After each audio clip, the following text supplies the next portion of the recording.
It's time to get chiseled with Rob Commodari.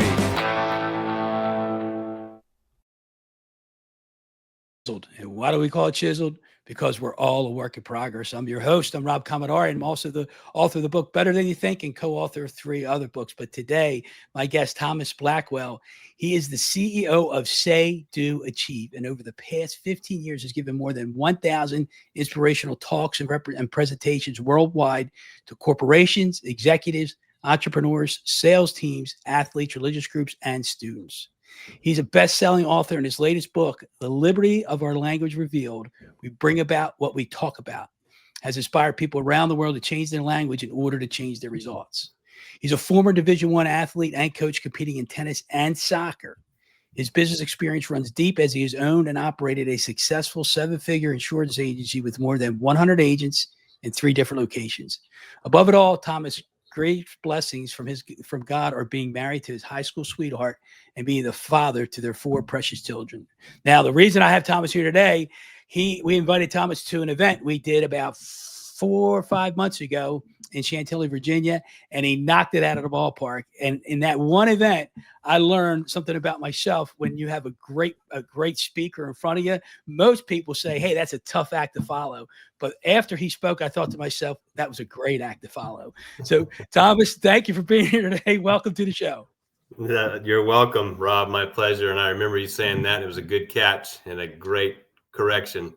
And you did fantastic. It was a pleasure to meet you, and I'm honored to be on your podcast. Thanks for all the great things that you're doing here. Thank you, and I appreciate you taking time today. So you wrote this book, The Liberty of Our Language Revealed, and you spoke a lot about that at the event where we met. And in the book, well, you talked about it at the event. You went from pizzas to insurance to speaking and writing. How did it all start for you? How did this come about in the pizzas to the insurance, and then get to the book? And we'll dig into that a little bit. Sure. Yeah, it's been quite a journey. You know, if you were to ask me, did you ever desire to be a speaker and an author, that sort of thing, I didn't know it wasn't even a path. And I think if anybody that goes down this path, it sort of chooses you without you choosing it. It's a calling, really. And so we are in the restaurant business just because we wanted to run our own businesses, Rob. We wanted to be entrepreneurs. And, you know, I couldn't even spell entrepreneur, to be honest. But we wanted to run our own show, our own business. And I figured it was a way to, you know, the sky was the limit and not be limited anywhere else. And so we got into business for ourselves, and the restaurant business taught us a lot of things, and met a lot of wonderful people. And, you know, I was 22 years young when we got into the restaurant business, and there was a magazine that we subscribed to at the time. It was called Restaurant Success Magazine. And I don't know if it's around anymore, but one article, honestly, in that whole subscription was worth 10 subscriptions to me. And what they did, the article was called Why Do They Come Back? And what they did is they put together a graph and research of all the top reasons why people would come back to your restaurant. Now, listen, in really any industry, we count on people to come back in some way, shape, or form, but especially in the restaurant industry. And I was very keen on the reasons. So they did this whole graph chart. Now there's things in there you've already thought of. They had, you know, customer service, cost of food, location, ambiance, quality of food, customer experience. The number one reason, and I mean by far, by over half, it took up the majority of the graph, was customer experience. How people felt in your restaurant was the number one factor why somebody would come back. And so I went to work on having an amazing customer experience. And you can think about this. Have you ever been to a restaurant that was decent food, decent price, decent location, but you had a terrible customer experience? The question becomes, are you ever going back? And likely not. And you're likely to tell 10 other people why they're not going to go in the first place. So we did something special. We memorized people's names and their pizza. Like, I'll be the first to tell you, we did not have the highest quality of pizza. It was $2.99, all you can eat pizza, pasta, garlic bread, dessert, pizza, and salad. And we had to make the pizza cheap. And so we had to do something where people felt special. So I taught my frontline people to memorize their people's names and their favorite pizza. And then somebody would come in, you know what I mean? Like, Rob, what's your favorite pizza, for example? I love the margarita pizza. So if it was a margarita, we would say, welcome back, Rob. And we'd yell it loud and put a fresh margarita in there. Rob's back. We're so glad you're here. And we'd yell it throughout the dining room and stuff like that. And people, hey, who's Rob? And that sort of thing. And so people say, well, here's my favorite pizza. And we had lines to the door. And it wasn't that the pizza was great or even the price was amazing, although, you know, those were decent. It was, go to that pizza place. They memorize your name and your pizza. And you feel special there. And so that's what we did. And we had some success. And eventually we transitioned out of that business and got into insurance. And it was an interesting thing how it happened. Everything has a teaching moment. People often ask or often say, you know, I'm doing well, but I'm not where I want to be. You've probably heard that phrase before. And doing good, but I'm not where I want to be. And if I could go back and talk to my younger self, I would say, Thomas, you're exactly where you're supposed to be. And you actually have to have that experience because it qualifies you for the next opportunity. So if you take out that experience, you're not qualified to go to the next level. You're not qualified to do it. So here I am several years later, and I'm still talking about my pizza experience.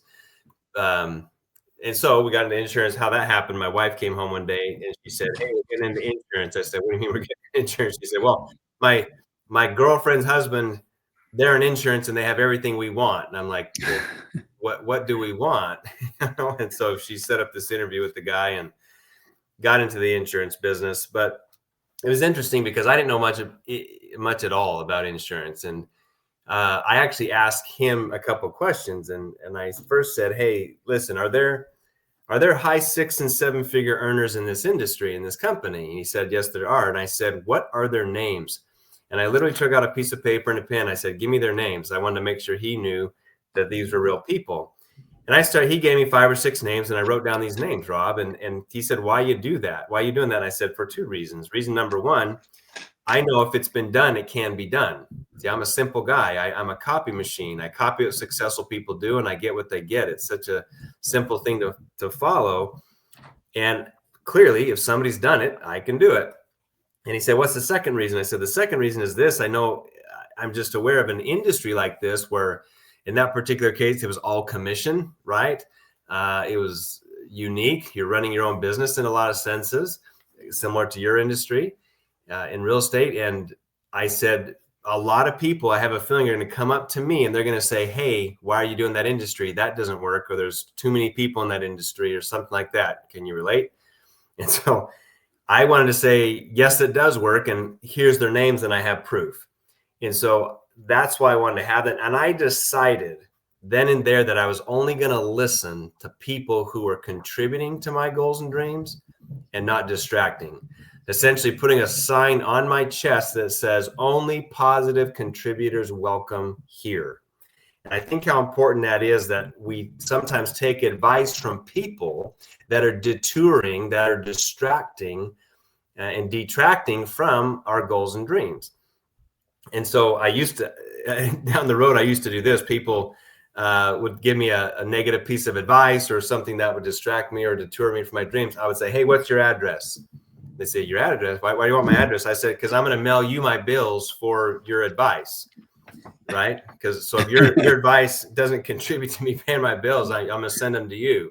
So anyway, I just feel like you have to have this guard on constantly of who you surround yourself with. And so I got into the industry and it required a certification test and that sort of thing, which there was 4 tests and certifications, Rob, and I took them 12 times.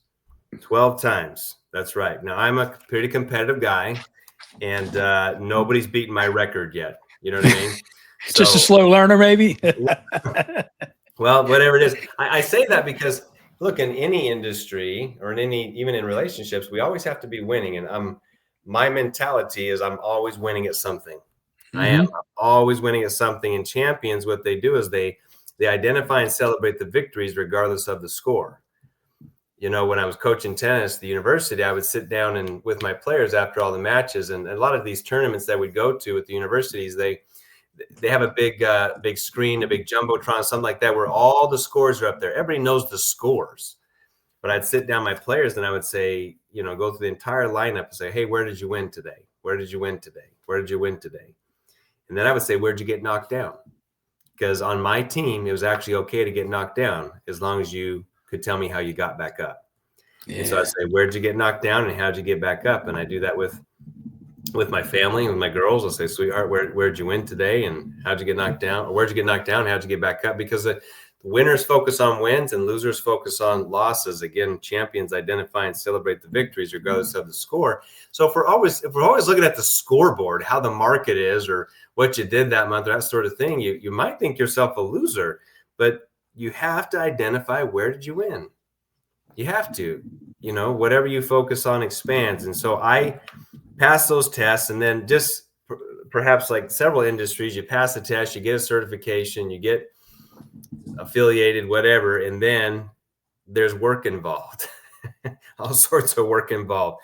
But perhaps like you, I got a business card, I got this little website, and I thought, why aren't people calling me? I said I had a business card, right? I said I'm official now, and there's work involved. Thomas Edison, I think he said it the best I've heard. He said, most people, they miss opportunity because it shows up in a pair of overalls and looks like work.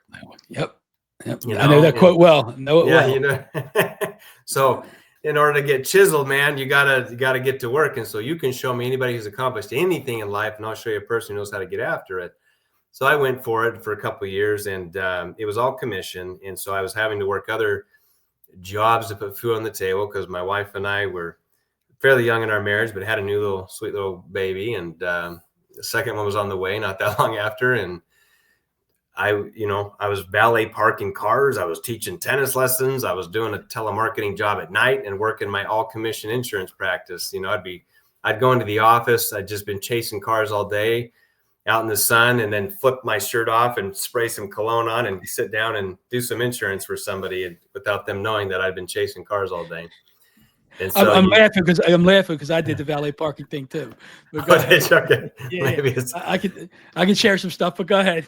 yeah, trade of champions there. So you just do what it takes, man. You do whatever it takes. And so after 2 years of running like that quite a bit, I decided to quit the insurance world because I wasn't earning enough, and I thought I should be full-time, or at least had enough to consider going full-time. But by that time, and I was just, I had enough. My wife had enough too. We were struggling. Our second child was on, we had our second child on Social Security. Literally, we had food stamps and stuff just because we couldn't afford to get all the food that we needed. And it was a low time. And my wife essentially said, hey, if you can't figure this out, I'm going to go live with my mother. And that was it for me, Rob. I'm like, that's not happening. And she wasn't threatening to leave me. She was just saying, I know there's food at my mom's house, basically. Yeah, right. And so I said, okay, well, since I'm going to quit, and just kind of do something else. And so I went to the guy that hired me. I said, hey, I'm going to quit. And, and part of it is I made $87 in that month, $87 in commissions. And I'd made more in other months, but I just thought, shouldn't I be making more? And that's just not a lot of money. And so I went to my son to quit. And he, in his wisdom, he said something to me that changed my trajectory. He said, Thomas, you can quit, but just remember this, that the only way you fell is if you quit. And he put it on my shoulders, Rob, where I think before I was attempting to push it off onto other people. I was trying to point my finger and trying to say it's because of this, that, and the other. And I think oftentimes we all do a bit of that. And I was attempting to blame. Now, blame's an interesting word. That word BLAME. What happens when we blame, if I dissected the word, is when we blame, we are being lame. And when we're being lame, we are paralyzed, because being lame is paralyzed. It's immobilized. There's no chance for progression when we blame, when we be lame. And so I recognize I was paralyzing, immobilizing myself. And I said, well, I don't know if I want to quit anymore. And he said, okay. And he proposed this to me. He said, I don't think you've really decided yet. I said, what do you mean I haven't decided yet? And he brought some knowledge around it. He said, well, Ralph Waldo Emerson, a great philosopher and leader of his time, said, when a decision is made, the universe conspires to make it happen. And we're making decisions every day. And sometimes the universe is conspiring for things we don't want to happen. But oftentimes we're unconsciously making those decisions. Like in your world, the real estate market, if people are deciding the market's rough right now, the universe is conspiring to make that happen because that's your belief.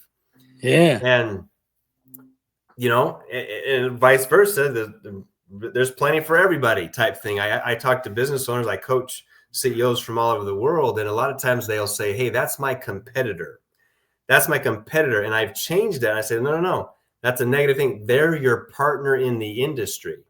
They're just your partner in the same industry. We're partners, we're linking arms. There is plenty. The abundant mentality is there's plenty for everybody. But if you're a competitor, you're against them. And there's no high vibration to that. There's no high attraction to that. So, and then I talk to athletes all over the world, from junior high basketball to professional athletes, and hey, we're going to go out and beat that team. I'll say, look, you got to stop beating people because you'll get beat down. It's at very low level. You can go win the contest, but there's no reason to beat anybody anymore. Yeah. Go give it your best effort and win the contest. But no reason to beat anybody anymore. And so it's taking down the lines and linking arms with everybody to say, let's have an abundant world. So, I was speaking in our nation's capital, Washington, D.C., and I was sharing the stage with a gentleman named Steve Harvey. And Steve Harvey lives in Atlanta where I do, and we've done some business things together since. And just a great guy, great story. But he told me personally there at that event, he said, Thomas, most people don't get what they want because they just haven't decided yet. And decided for what they want. They're deciding for things perhaps they don't want by giving energy and focus on that. And wherever your focus goes, energy flows. Rob, you know that. Yeah, of course. So anyway, I decided to decide, and I decided to invest in myself because that's what my mentor said. He said, look, Thomas, the greatest investment you can make is in yourself. And he was quoting Warren Buffett when he said that. He says, when you invest in yourself, Warren Buffett would say, Warren Buffett, one of the most successful business owners on the planet, one of the wealthiest guys on the planet, he said, when you invest in yourself, nobody can take it from you. Nobody can take it. And he also said that nobody can tax it, right? Can you hear Warren saying that, of course? Of course. But he says successful people literally budget their success. Now, you know this better than anybody. I know you invest in yourself. But when we budget for something, we budget for a car, we budget for a house, we budget for a vacation. You're setting aside funds to put into something at a later time. And so successful people, on average, we put 3 to 10% of our income, set it aside, and then we have this chunk of money there, and we say, where do we want to put this in to me? Whether that's coaching or mentoring and great workshops or associations where we met, and great literature, programs, something that's going to give back to you to make you more valuable. Because, boy, that's a question we get a lot. How do I get my organization to become more valuable? How do I get my community, my church, you name it? How do I get it to become more valuable? It's pretty simple. When the people in it become more valuable, the organization will become more valuable. Yeah. When the people in it improve, the organization will improve. But yet, and the most successful companies have budgets to improve their people because they know that's the deal. This week alone, I got booked for a couple big, large organizations, big financial organizations, and they have budgets to bring people in like me and people like you, Rob, to contribute to the people. And so they get it. They understand it. So I started investing in myself, and I went to some seminars that contributed at a high level for me. And so you can imagine me leaving the house saying to my wife, I'm going to quit. And I'm coming back and saying, not only I'm staying with it, and I'm going to go invest some money in us. But that's an interesting term, isn't it? ROI, return on investment. A lot of people go through life and they they expect a return without putting in the investment, and it'll never work. Whether that's time and energy, and resources. So we did that, and then one thing turned to the other, and I started really getting clear on what I wanted to do.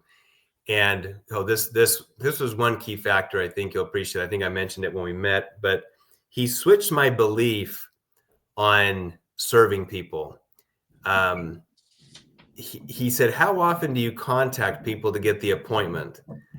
Because in my world, in insurance world, getting the appointment was the key. Like if I got an appointment, I had a very high likelihood of serving him in some capacity, but getting the appointment was the key factor. So whether that was in person, and now so many things are virtual, it's amazing you could do that. But this was in person.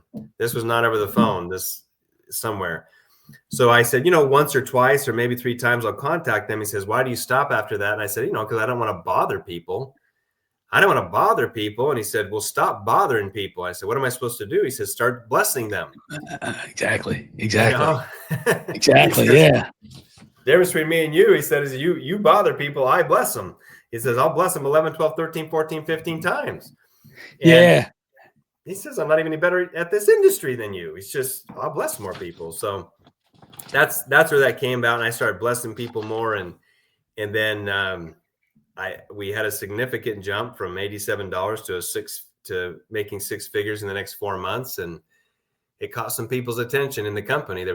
We doubled that every year after that, and had now a 7-figure business with the course of 4 or 5 years. And I had over 100 agents, 3 offices, and was top 5 top 5 in a company out of 10,000 agents. And so but I almost quit, Rob. I almost quit. And so anyway, I started speaking.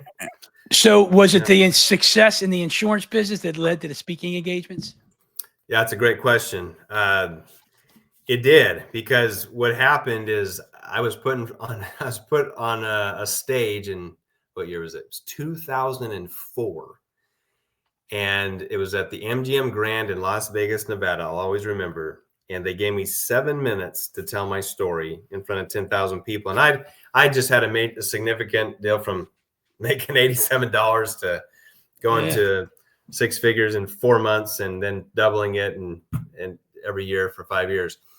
So I told my little story there. Well, people started calling me from that crowd, and people that were telling people from that crowd. In 7 minutes, I talked, and they would say, Thomas, come out to New York. We're going to put 1,000 people in the room. We want you to teach us how you made that decision. We want you to teach us how you did this. Thomas, come out to Chicago. Thomas, come out to Alberta, Canada. Thomas, come out to Miami. 2-3 times a month, I'm on a plane somewhere speaking to groups, helping them succeed. And it started, and it was working, because we'd be on these trips that they would only take the elite, top 100, top 200 players in the company. We're in Hawaii and we're in Greece, and people would come and say, hey, we did what you said, and we made this trip. And I thought, where's everybody else? There was 1,000 people in that room, you know what I mean? But it's interesting, because not everybody heard it, but not everybody did it. But that's the separator right there. People may doubt what you say, but they'll always believe what you do. And so eventually, by them prodding me, people started saying, Thomas, this is it. This is your calling. You should go speak. You should just go speak, because they're not just our industry, but there's other industries that could really use this. And I started believing them that, okay, but it's not an industry. I didn't even think speaking was an industry. And I had to do my research, and I thought, can you support a family on speaking? And then people started saying, well, you should write a book if you're going to do it. And I found out that my common theme was change your language, change your life, change your language, change your results. That successful people spoke a certain way. Just like my mentor, he changed the bother to bless. You know what I mean? Not that he was any better at the industry. He just said, I bless people, you bother people. Yeah. And today it's become this interesting thing. We lead conversations with some of this nonsense. Like, I don't mean to bother you, Rob. I know you're busy, and you're badgering your value when you do that, versus saying, thank you for taking my call. Thank you for reading this. It's going to be absolutely worth your time. And you put value in yourself. I'm not bothering you. I'm blessing you, man. Yeah, this could be absolutely worth your time. Yeah. If I could cut in real quick here, in our business, like I do business by referral, like you met a bunch of people at that event, and Mhm. we're taught to make calls, write notes, and stop by and see people. Yeah. And we call reluctance early on. And the first, when you get your license and you first start the business, it's easy to call everybody and say, hey, I got my license in Mhm. the business. If you know anybody's looking to buy or sell, keep me in mind. And then you go through the second round, you call them the second time, they're like, what am I going to say? I feel like I'm bothering them, like you said. Mhm. And I've always, that call reluctance is, I started out, never forget it. I started out, I dialed the number during the day at work, and I'm like, nah, they're working. I can't bother them. Then I Mm. hang up, I call them tonight, and I call them in the evening, and like, they're eating dinner. I can't bother them. Right. And that had to change the mindset that I'm not bothering them. I'm blessing them with information. I'm blessing them with advice. I'm blessing them with encouragement and a dream that they can have this beautiful home, the biggest that instrument of their life they're going to dream to live in. And so it became, from bothering them to, hey, I'm checking in with you. I'm going to see I can help you today. So There I'm you go. blessing them. And so a lot of people just in the real estate, not just real estate, but any sales business, that it's you get over that call reluctance by instead of using bother, use bless. So I know you didn't finish your story of the speaking yet, but I just want to cut in and drop that line. No, perfect. Absolutely. Great contribution. And so you get it. And so I think those who succeed at a higher level understand that, or come to grips that in order to do business, you need to reach out to people and connect with them. And it's how you see yourself is how they'll feel it inside there. So even when it comes to referrals, there's a key. My mentor taught me something there too. And on the follow-up, inside of this is, this, Rob, is the fortunes and the follow-up. Yeah, That absolutely. the game of business, regardless of the industry, is flat out won or lost in your ability to follow up. That's Yeah. it. And there's the statistic is this, that 81% of all sales happen after 5 or more contacts. Yeah. You got minimum 5, right? Yeah. So if you who wants an 81% increase, everybody's hand is going up right now. Okay, make 5 or more contacts then. But we settle for that 19% oftentimes, it's just good enough for people. But you want to bump up your ability to contact. So when it comes to referrals, he taught me, he said, how often do you ask for referrals? And I admit that I felt like asking for a referral was undoing the sell, or was undoing my opportunity or possibility of serving them in some capacity. And so I wasn't, I'd get the sell and I'd be happy. He says, no. He says, your ability to ask for referrals is a direct reflection on your belief in what you do. Yeah. So if you're not asking for them, he flipped it around on me. He says, you're not asking them. You're saying, hey, thanks for your money. We don't believe in what we're doing. Have a nice day. And Yeah. I mean, it's important that what you just said there. Like I coach in the real estate business. I practice this and I do coach it. Mhm. Most people or most agents think the best time to ask for a referral, or the only entitled time to ask for the referral, is after they close the deal. And when I sit down with a buyer or seller in that presentation, I let them know, hey, at some point during the process, I'm going Mhm. to ask you for a referral. I tell them 80% of agents, most agents spend 85% of the time looking for the next deal. Well, if they're Mm. looking for the next deal, they're not really focused on you. I'll smile and say to you and say, I want you to worry about my next deal. And the only way you're going to worry about my next deal is if I do a great job for you. So I'm going to devote myself to you before, during, and after the transaction. And there'll be a time or two during the transaction, I'll ask you if you know anybody who'd appreciate that same level of service. And bang, it's beautiful. So when I do ask, they're not caught off guard. And when I do ask, there's opportunities in the real estate transaction. Like if you get your house under contract, oh, I'm happy, Rob. It's awesome. Thank you so much. Who else do you know would like to feel that way? Right? Mhm. Get the appraisal done. We appraise. We're moving forward. Oh, this is awesome. Who else do you know that'd like to feel awesome like that? Right? Yeah, That's so so good. there's so many different places. But if I can unpack a little bit here, because I got a Mhm. lot of notes I'm writing down here, Thomas. I got a Okay. lot I can go through here. So your drive, you said you're an athlete. Were you an athlete from the get-go? Because I have a follow-up to that. Were you an athlete from the get-go as a kid? I've always enjoyed playing sports and competing. Yeah, pretty much my whole life. And I wanted to compete at a high level. So I would go and ask, what's the top person doing? It's just this pattern I have, and I copy what successful people do in tennis. I found out who the state champion was, and we happen to have the same tennis coach. And I said, what does he do? He said, well, he plays 8 hours a day. He practices 8 hours a day. And I said, okay, now this is in Arizona. This is in Phoenix, Arizona, where it's hot. So I would go from 3 p.m. to 10 p.m. during the summers and take my bucket of balls and practice and hit against the wall. I couldn't find anybody that wanted to play 8 hours a day, Rob, but the wall would want to play with me, and I could serve my bucket of balls anyway. So yeah, I've been in athletics, and then what's fun about that is he was a senior, I was a freshman, and took a set off him during our deals. But years later, I mean, this is 2 years ago, we're playing in a league together on the same team. And I said, hey, we were our coach so-and-so, and said, yeah. And he said, he told me you practice 8 hours a day. And that's why I did that, to compete. And he just starts laughing. And he says, I don't know if I've ever practiced 8 hours in a day, Thomas, but it's funny. My coach told me that, and I just did it. Yeah. That's great. Yeah, it's fun. But you said something that I caught humor with is you said you couldn't find anybody to play catch with or hit the balls with, but the wall played with you. And I remember as a kid, little kid, I always told people I didn't make the pros because I had two fundamental problems. My mom was 5'2", my dad was 5'3", and I know there's smaller guys in pro baseball right now, but that was my little joke, right? But as a kid, the baseball was my passion. It was my passion. 5 years old, I knew I wanted to play baseball, and we had this school across the street from where we lived. It was a big asphalt schoolyard, and he had this brick wall with a door. And I took an Indian rubber ball, and I didn't have a strong arm. I was a little guy, but I'm like, if you want to get better, you got to be better, right? And you got to show up. You got to take the ground balls. You got to take the foul shots. You got to show up, because I heard somebody say their definition of success is showing up, and it's biblical. It's biblical too. Just got to keep showing up. And so I would go across the street every other day, and I'd play long toss with the wall for 15 minutes, a half hour. And I start small, and I get short, and I get further back. And there are dents on that door to this day from me playing ball against that wall. I'm talking 40 years, 50, 45 years ago.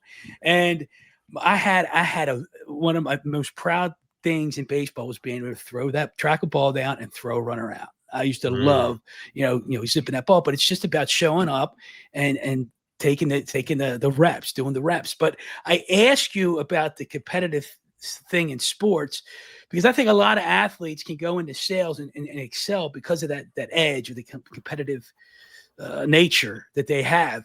But you mentioned something when you were, I guess, the transition from the pizza and the insurance, or maybe it's in the insurance a little bit. You mentioned something about food stamps, your own food stamps, and you brought back a memory to me. When we were younger, 7 kids, 2-bedroom house, 1 bathroom, we didn't have much at all, and we were on the food stamps, on social services and whatnot. My dad worked at a grocery store, and a Friday night, an awesome Friday night. This is before all 7 of us were born. It was me, my older brother, my older sister, me. I can remember it like it was yesterday. We'd be kneeling on a sofa, and we couldn't wait for my dad to come around the corner, because he would take the 5-pound block of cheese that we got from social services. He'd take it to the grocery store, get it sliced up on their meat cutter, and he'd bring it home. And we couldn't wait. He'd come around the corner. Here comes the cheese. Here comes the cheese. and it's funny, but I remember a time that was when I was like 5 or 6 years old, but what changed me, or changed the trajectory of my life, because you used the words, that's not going to happen. You said that about 10 minutes ago. And I remember going shopping with my mom at a dime store. They were called, I don't know if you remember that. They were called dime stores. And we went to dime store, and me and my mom were shopping, and we get to the counter, and the lady rings it up, and she goes, that'll be so much money. And my mom reaches into her pocketbook, and she pulls out a book of food stamps. I'm like, that's not going to happen to me when I get older. I said, I'm not going to let that happen. And I don't know if that's where my drive came from, but there was a drive that's like, I'm going to be the best I can be. I'm going to reach as much as my potential as I can possibly reach. Because, Thomas, I tell people that I don't want to die. You've heard this. I don't want to die with the music inside of me. I'm sure you don't want to die with the music inside of you. And I'm sure you feel like you haven't reached your full potential yet. Is that a fair statement? Yeah, there's more music to play. 100%. Right. Absolutely. So I don't want to be the guy, and I don't want anybody in the audience to be the person that dies with their music inside them. And so, like, one of my goals is to have people, try to reach as much of your potential as possible, because you never reach your fullest potential. But I don't want to be the guy that dies, and I'm laying in my coffin, and my wife or my kids or some relatives giving a eulogy, and they say, "Man, it's such a shame. He had so much potential left inside of him." Because if I hear those words, I tell people all the time, and I say it jokingly, but I mean it. If I can do it, I'm jumping out of my casket, I'm running up on the altar, and I'm going to strangle that person that says that. Because I want to be on E. I want to be on empty, meaning I want to give it everything I got. I want to burn up all that gas that's in the tank to reach the fullest potential I can reach. And that's what I say. So I'm hearing like the food stamp thing, that ain't going to happen, or that's not going to happen, you said. So I feel like there's a lot of similarities there, and I can appreciate everything you're saying. So absolutely. I got more for you, obviously, but we're going to take a quick break, and we'll be right back in about 90 seconds. Chiseled is presented by the Commodari Group of eXp Realty, led by your host, Rob Commodari. Are you planning to buy or sell? We know the process can feel stressful and frustrating. That's why Rob and his team focus on providing a personal touch and the best service and guidance during your transaction. The Commodari Group are top-tier professionals who deliver spectacular customer service. They provide expert advice on accurately pricing your home and making the entire process smooth and seamless. They simply get it done. Here's the connection to Chiseled. Many of the amazing guests you hear on this podcast are part of Rob's extended referral network. While the Commodari Group serves the Baltimore area, Rob can connect you with superb representatives across North America. Clients rely on this network because Rob actually cares about you and your family, treating your experience as if it was his own. Don't settle for less than the best. If you need a trustworthy and knowledgeable agent locally or across North America, Rob is the guy to call. Contact the Commodari Group of eXp Realty today. Call 410-817-7050 or email Rob directly, rob@talktorob.com.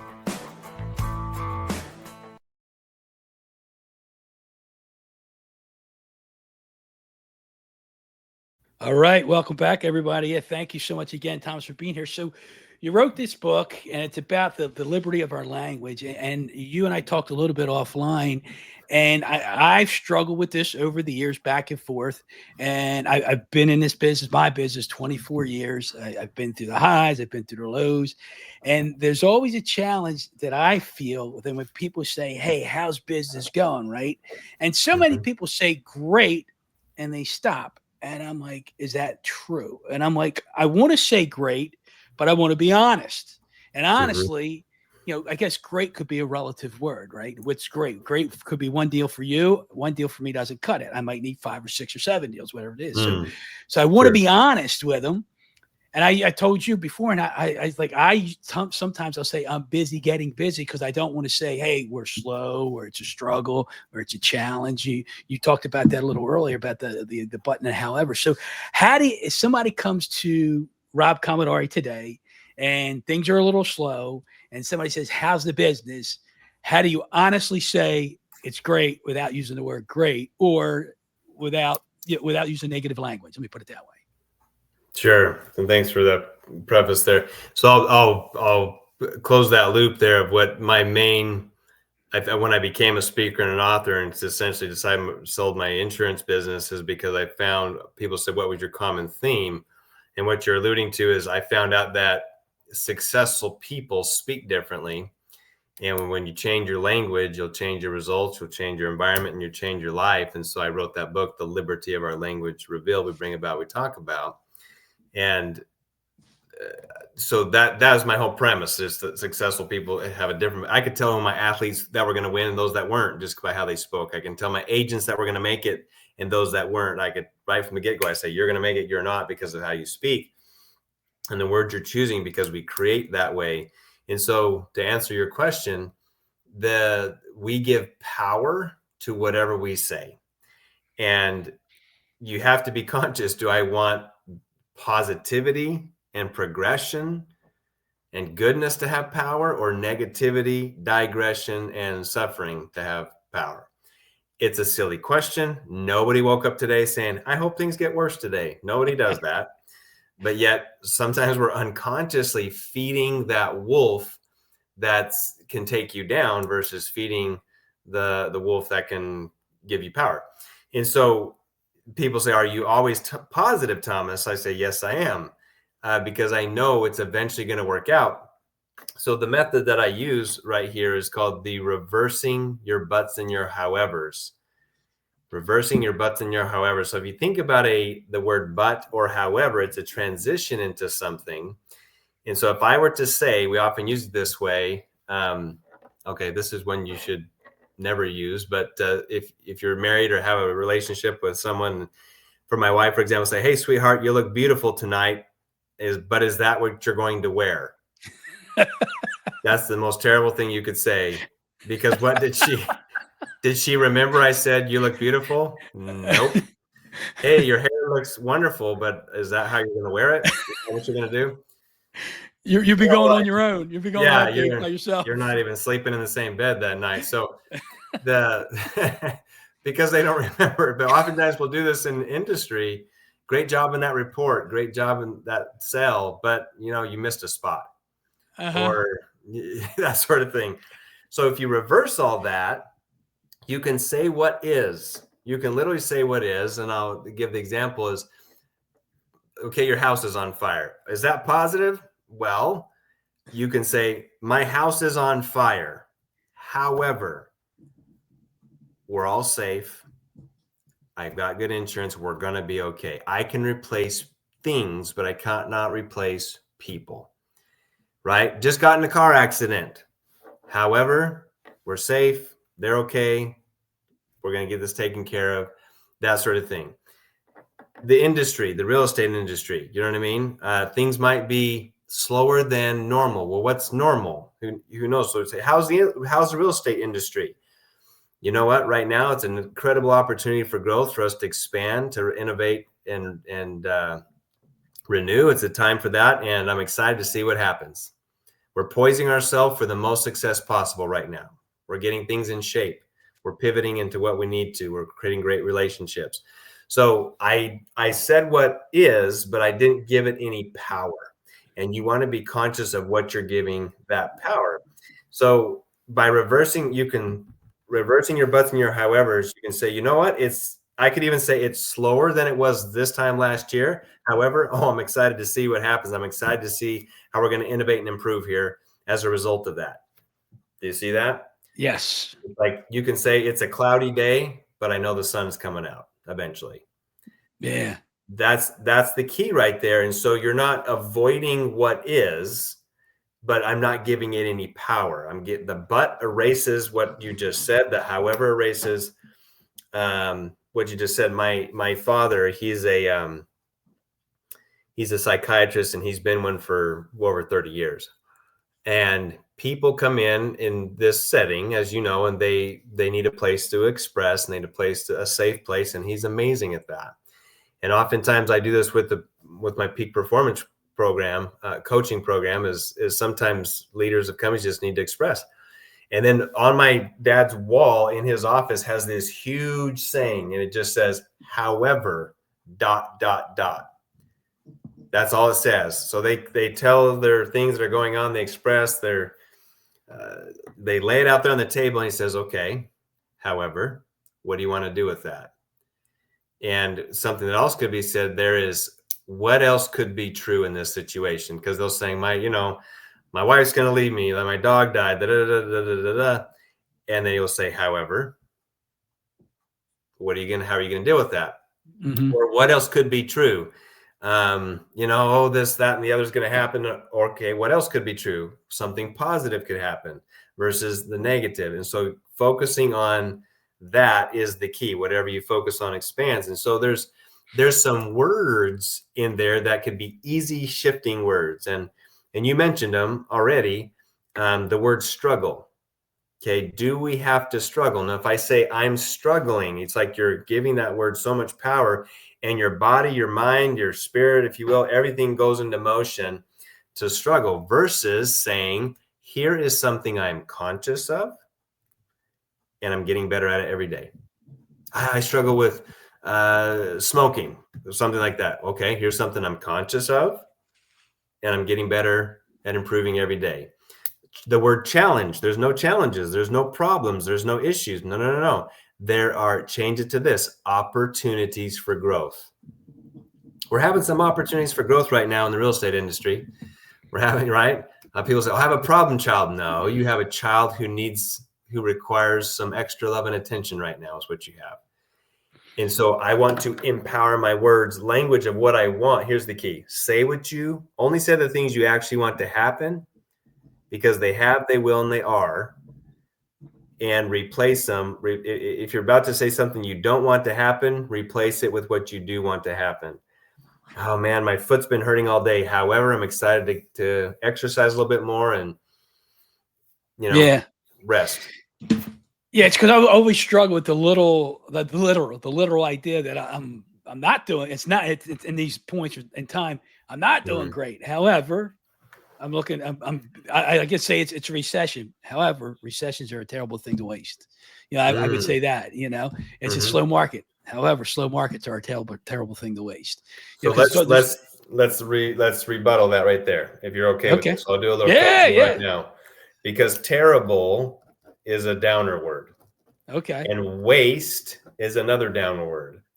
So you want to replace all those, because the body, the environment doesn't know any different. If I say terrible waste, like if I said no bad days, no and bad are not positive words. If I say only good days, then all of a sudden I'm strengthened by this. So there's a recession right now. However, great things always come from recessions. See that? Okay. Yeah. Great things always come from recession. There's so much opportunity. Recessions create opportunities, and I'm excited to take advantage of them. Well, it's funny, in our coaching program, one of the dialogues we're supposed to use is, I'm never too busy for your referrals.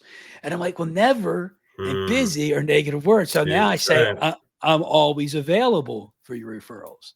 Bang, right? Yeah. And but then the math guy in me says, well, terrible and waste, two negatives, they can't equal a positive. I'm just busting your chops on that. It's good, but that's good. Sure. So when you started speaking, so I want to get into the book a little more, but when you started speaking, obviously you got this person, you had that 7-minute speech, and then other people asked you to speak.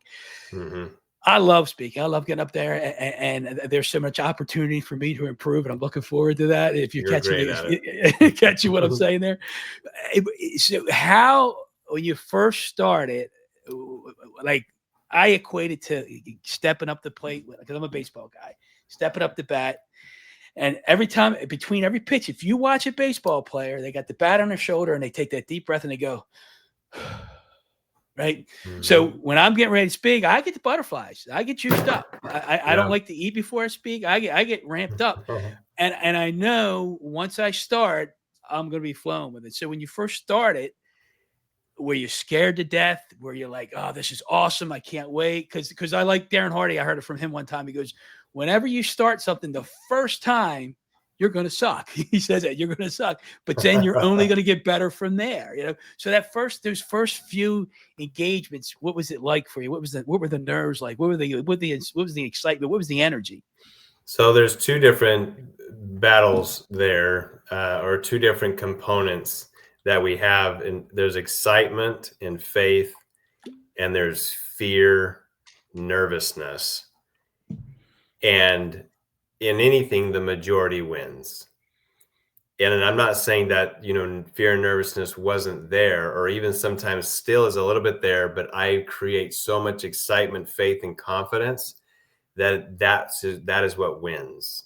And I have my methods to do that. I'm probably like yourself. I'm a guy of faith, and it's an important facet of my life. So I say a prayer is one of my methods to do that. I give the glory to God and say what he wants me to say. But the key component is it's like the reversing your buts and your howevers. It's okay to have it. Successful speakers, it's not that we don't have any little bit of nerves. No. It's just our faith, confidence, and trust and excitement is so much larger than the other that it dispels that. It comes Yeah. out. And so because if people feel, you know this, that it's about what is felt versus what is heard. If people feel that I'm nervous, I'm afraid to be up there, and sometimes people even say it. I'm not I'm so nervous, or I'm not a good speaker. I'm not a this and that. That you give this disclaimer. Oh my goodness. Disclaimers destroy your credibility. That fast in a snap. And so it's a matter of managing that. Yeah. Managing the little bit, and the way to do that is have trust and confidence that you're going to do fine. And that's the same thing with the batter, right? They've got a great pitcher ahead of them. They take a breath and they're confident. Let's go to bat, baby. Yeah, that's what it's like. So you mentioned faith, and we haven't really talked much about it here. This is a spiritual podcast. You mentioned faith. You said you say a prayer beforehand. Have you leaned into your faith this whole journey? And then are you leaning more into now, and how are you growing in that journey? Absolutely. More than ever, every day. So if you read my book, The Liberty of Our Language Revealed, it says right in the introduction that everything I have and everything good that has happened for me is because of the Lord. And if you receive any promptings, inspirational promptings, know that they're not from me. They're from the Creator, who's the creator of us all. And because he knows what you're going through, he knows what you're dealing with. And so to be inspired is oftentimes you're hearing something different than the speaker is saying. You heard me say this when you heard me speak in Northern Virginia. I say, look, inspiration is not what I tell you, it's what you tell you. And what you're hearing may not be the same thing that I'm saying. So listen to that, because you're coming from different walks of life, and note that down. That's for you.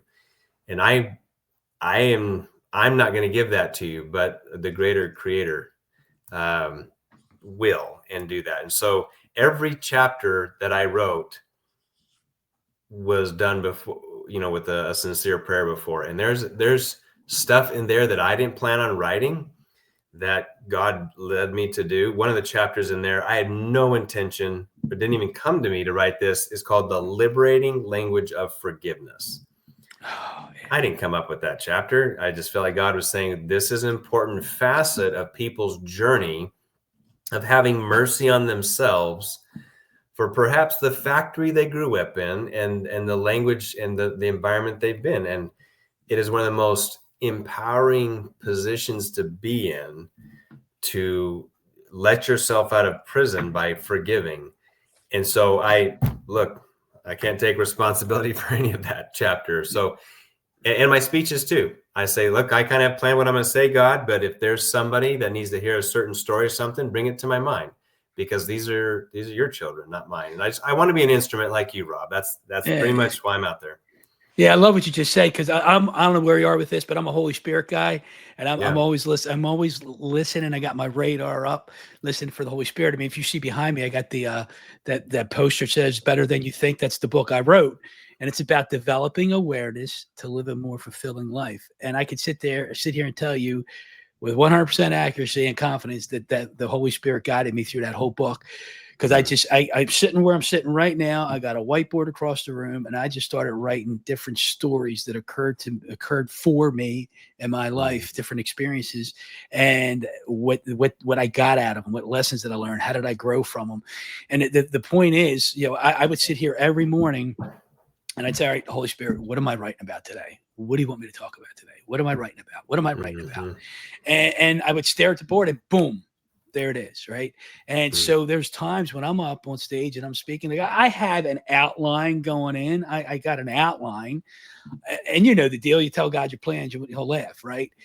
But so I have an outline. But if there's something that strikes me in the morning, like I'm listening in the back of my head while I'm talking out of my mouth, the Holy Spirit's in the back of my head, just guiding the conversation, because he might jump in and say, "Hey, you got to talk about this right now," and that might not even be in the outline.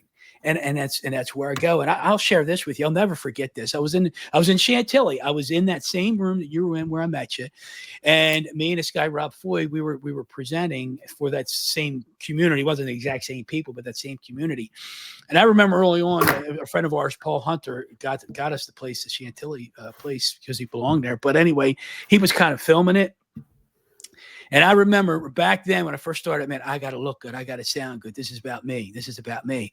And I remember I was in the middle of a 25-minute presentation. I was smack dab in the middle, and I'm in the middle of speaking, and I felt the Holy Spirit tap me on the shoulder and said, this isn't about you. This is about them. And I still delivered the same material, but with a different intention about it being about them and not about me. And my buddy came up to me after he goes, I think that's the best presentation I've heard you given to this point. And I looked at him and I said, I know exactly why. Yeah. And so I like to lean into the Holy Spirit. And you talk about prayer. I've said this a few times on this podcast. I think I even said it at that presentation. I always say a little prayer. I have a little humorous prayer that me and God, we got going together here. And I the first time I did it, Thomas, I was in prison, and I was literally scared to death. I'm doing a presentation, a speech, a 7-minute speech in prison. And out of nowhere, I'm like, all right, God, let the words come out the way they need to be spoken. Let them be heard the way they need to be heard. And if this doesn't work out, it is your fault, not mine. and people might get offended by that, but it's just a thing that, I'm relying on the Holy Spirit, and he guides us. If you allow him to guide you, he will guide you. He will give when Christ, when he resurrected and he came back, when he left that second time, he breathed. It says he breathed the Holy Spirit into the apostles. He breathed it into the apostles. And I'm like, when he's talking to us, he's breathing the Holy Spirit into us. This is what I believe. I might be going way down a different road than you planned or I planned, but I totally believe in that. I don't know where you are with that. Yeah, 100% on board. 100% on board. I want to, like I said, be an instrument all the time. And so that's the highest honor to me, to be able to affect other people as an instrument, in the Lord's hands. And so I am heavily relying on that Spirit, the Holy Spirit. So dependent on it. I want to be, in a way, trusted that the Lord knows he can speak through me what he wants to get across, and not my own agenda. And he's developed, the thing is, in tandem with me, what he wants me to say. And it's just a beautiful thing. So I've built that muscle just like you have, more and more. But I always want to be trusted that if he wants something done, I could be counted on as an option to bring about greater things that I could have possibly done all by myself. Do you see it as you continue to speak, as you continue to grow, and as you continue to impact people? Because if I got it right, you have a mission to impact 1 billion people. Is that right? That's right. We want to significantly improve the language and mindset of more than 1 billion people worldwide. And essentially, our tagline is, "We leave you better than we found you." So. Yeah, and it's funny. A friend of mine got introduced to you by Mark Burdinsky, and he's to improve and to impact the lives of 1 billion people. And when you first hear somebody say that, the first, whatever, 1 billion people. But all it takes is one at a time. And if you decide it and you commit to that, it's going to happen. So, right. So I guess what I was going to ask you, as you continue to grow down this road, do you feel it like it was a responsibility that God's given you to continue to impact these people? And the add-on to that is, it says in the Bible, to whom much is given, much is expected, right? So if he's giving you this opportunity to impact and improve the lives of 1 billion people, do you take it as a responsibility? Do you take it as a gift? Does it weigh on you? Does it excite you? Where do you feel about all that? How do you feel about that? I would say all of the above. I take it as a responsibility, as a commitment that I've made there, but also beautiful opportunity, because it depends how you see responsibility or tasks. And people, when you're setting goals with people, one of the key elements is these got to be super exciting for you. These got to get you enthusiastic, get you out of bed, that sort of thing. Whereas often see, I got to work out, you know what I mean? Or no, you get to work out. What a beautiful thing. Like I've got to make some phone calls. No, what a beautiful thing. I get to make some phone calls today. And so that attachment of enthusiasm is one of the key elements of accomplishing great things. And so that's what I attach the opportunity with. And I'll always be excited about it because I have flushed down the toilet any things of never of being bored by it. You know what I mean? And so innovating and then just saying, how can I improve this? Constantly improving, constantly getting better. And a lot of it, you have a great message. It just needs to get in front of a lot more people. And so constantly doing great podcasts like this and in front of people, I love it. I love the opportunity, and I'll take every opportunity that's wise to do, so I can keep making the world a better place. I've told my family this. I said that's what I'm all about. And that's my mission. My value is because a wise gentleman once said, he said, Thomas, people will work hard for money, but they'll work harder for another person or a culture. But they'll work the hardest of all for a cause they believe in and a purpose. And that's my cause and my purpose I've developed over time is I leave people better than I found them.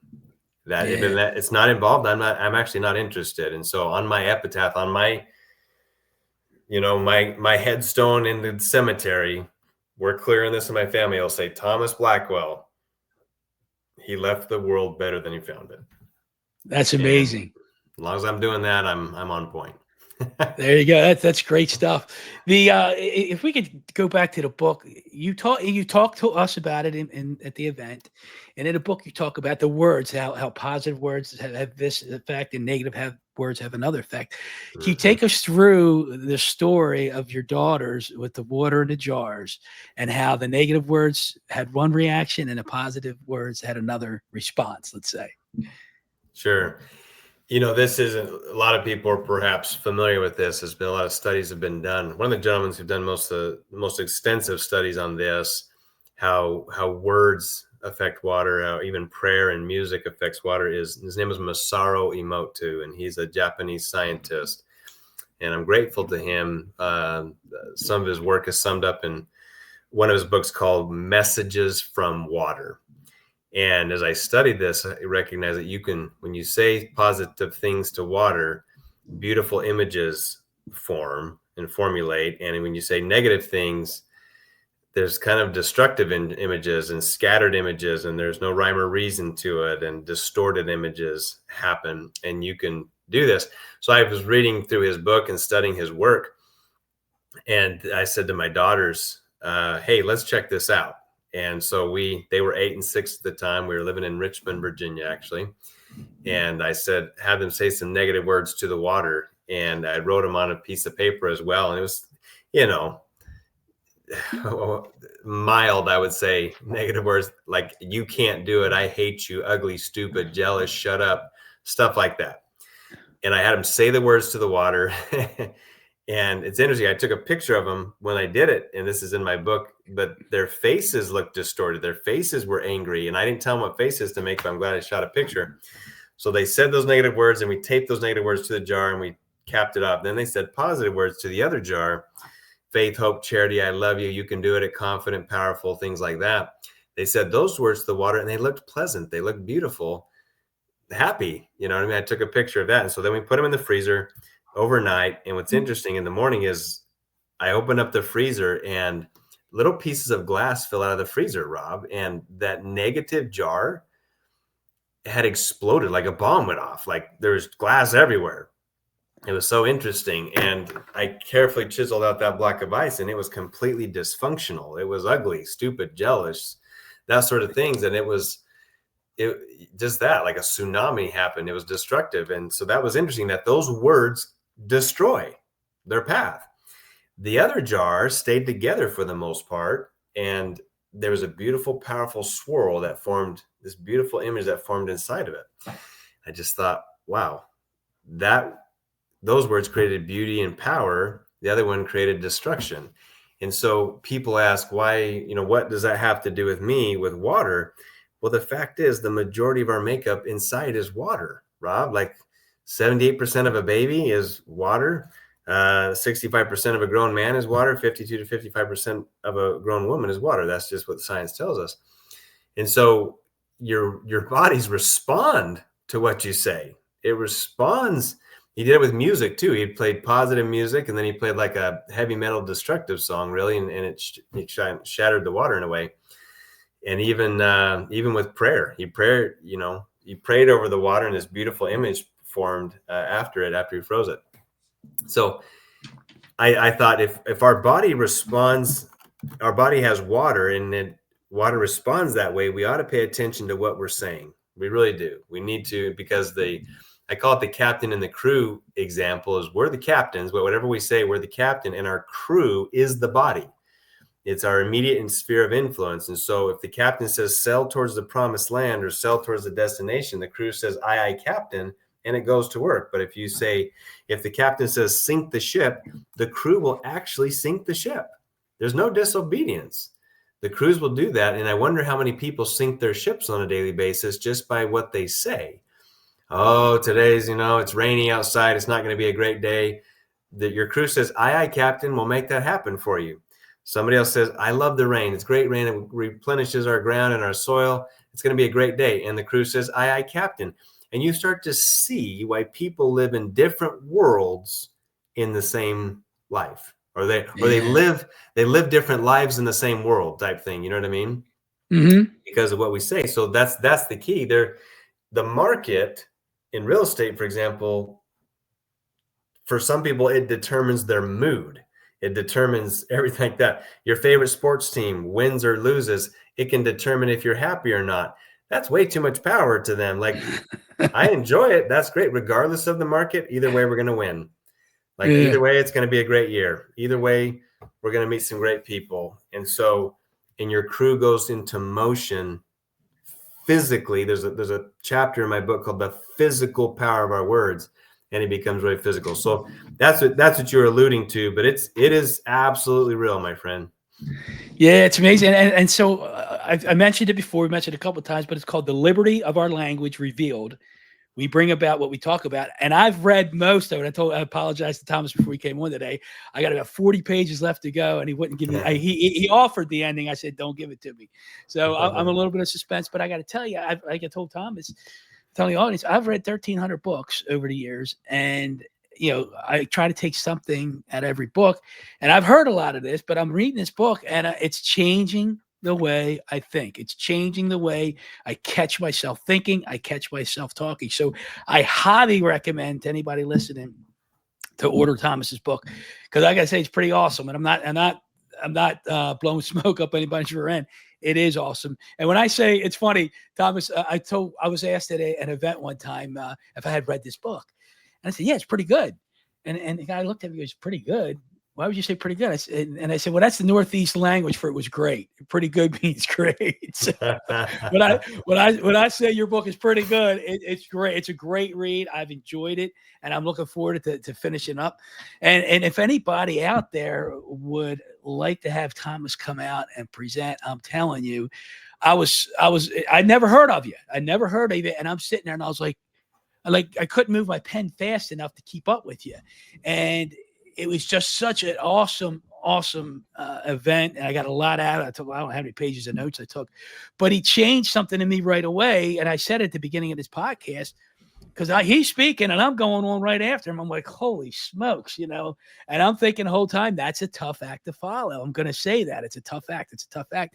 And by listening to him speak for, I think it was an hour and a half or 2 hours, whatever it was, when I got up there, I got to change this now. I got to change this right now. And you were in the back of the room. I said, Thomas, you're a great act to follow. And I think about that all the time. I think since I heard you speak, that's changed something in my mindset. So I'm grateful for you for that. Oh, thank you. You're the one who recognized it and switched it. So well done. Yeah, Rob. Thank you. Yeah. So a couple more questions before I let you go here. Where we talked about faith here towards the end. Where in your life, or how in your life going forward, do you think God's going to chisel you some more? I would say in every aspect of my life, and I break up my life into 4 pillars. In my faith, my family, my fitness and health or finance / business. And I always know that in order for me to the next level of achievement, I have to be worthy in a way, and B, my value has to be congruent with that. And so every day he's teaching me what to do to get better. In one way, if you're like me, all I have to do is ask my wife, and she'll tell me where I need to get better. So, yeah, they will. And I want it. I want to know that constantly. But I think we're all getting chiseled. But for some people, I think the key ingredient there is, if we're accepting it and we want to be chiseled, versus is it breaking us down and breaking us apart, versus discovering new muscle and new acceleration inside of that. You know what I mean? Because we're constantly being tested. But for some people, getting chiseled, it can crush them. It can knock them down. And for others, we're hungry for it, in making us better and chipping away the things that are not serving us anymore. And I talk about that and there's a chapter in there called The Language of Those Who Win. So winning language, winners constantly are looking for feedback to improve. So I'm always looking for it. When I heard you speak, I'm looking for it. I certainly have not figured everything out by far. I think when we're done learning, we're done. You know what I mean? We're done on the earth. So yeah. It was. I was just at an event not too long ago, and Kim Mulkey, I think that's how you pronounce her name. She's the LSU basketball coach, ladies basketball coach. And Jay Billis was up there doing the MC, and he asked the question. He says, how do you define coachable? And I loved her response. And she said, there's 3 types of players on the teams, on any team. And you can look at this in your business and life, whatever. And she says, those that are the average player who just wants to be out there, play, and do well. Then there's the good player who wants to get coached, wants to know, how to improve, what they can do, and how to better practice to get better. And then so it's average, good, and then the third level of people or player or athlete is those who want to know the truth. The truth.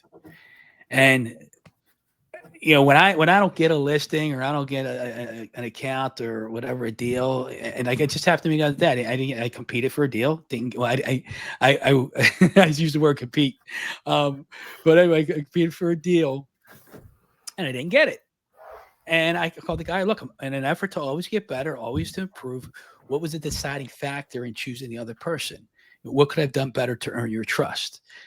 Give me the truth. Give me the truth. Yeah. And you give me the truth, I'm going to learn. I'm going to grow from the truth. And, it reminded me of the, A Few Good Men. You can't handle the truth. Remember that? Sure. So I think if we're willing to hear the truth, and take action on that truth, we get better. That's what I believe. 100%. That's beautiful. Yeah. So Thomas, as we let you go here, how can people get a hold of you? I'd be delighted to serve people. And if you're hearing this, a way that I can coach you in a way is if you go to my website, thomasblackwellspeak.com. Again, thomasblackwellspeak.com, or just search Thomas Blackwell in any major search engine, and I'll be up there. So I send out a thing called my free weekly inspirational language tips. And what that does is every Monday morning, you get a free weekly inspirational language tip from me. I wrote 101 of these things. So you get 2 years worth. And I just give you some food for thought, some ways that you can change your language and change your results, a little paragraph, a little story, something. I have companies all over the world that start their Monday morning meetings with these things. But it's a way that we can stay in touch. You get an email from me. And, things that were going on, like I do summits. I'm doing a 2-day summit in 2 weeks in Kansas City here, where it's 2 days of me helping people literally change their language and change the results, and getting really intricate with that. And also my book is on there as well on my website. So you purchase from my website. I'll be able to sign it for you and personalize it. Be happy to do that. Of course, it's on Audible. I'll read it to you if you want me to. That's as well. So I look forward to staying in touch with people, but that's the best way to go to my website. And if whether it's coaching or wanting me to come and speak, there's a tab on there that says Request Thomas. Be delighted to have that conversation on how I can serve you and what your vision is.